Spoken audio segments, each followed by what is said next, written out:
will be held tonight for a construction worker who died after falling from scaffolding in Brooklyn yesterday. Union leaders are now calling on the city to improve safety standards. New York One's Lindsay Christian has more. 59-year-old Wilfredo Enriquez fell several stories to his death Friday morning while installing glass at the Old Domino Sugar Factory site in Brooklyn. I feel very sad because, we work in construction, so we gotta take each other.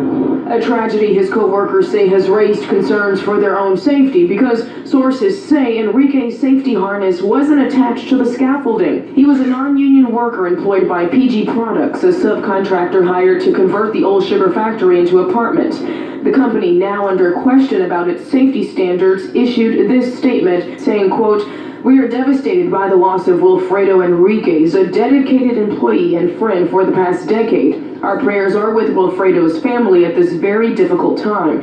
We are fully cooperating with the contractor and the Department of Buildings to understand how this tragedy occurred." Meanwhile, District Council 9, which represents union workers, is pressing the city to implement safety legislation and appropriate oversight for all city-funded projects so that all workers, both union and non-union, are adequately trained. In the last 2 years, there's been 29 construction deaths. And there's no outrage. If this was any other industry, if it was nurses, cops, or firefighters, there would be riots in the street. And, we haven't seen any action from our elected leaders.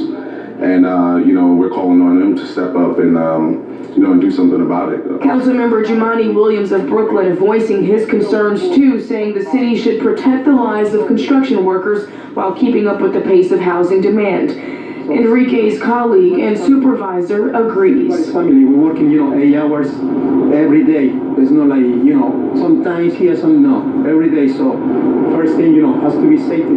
A candlelight vigil will be held in Enrique's honor Saturday at 5 p.m. at the Old Domino Sugar Factory.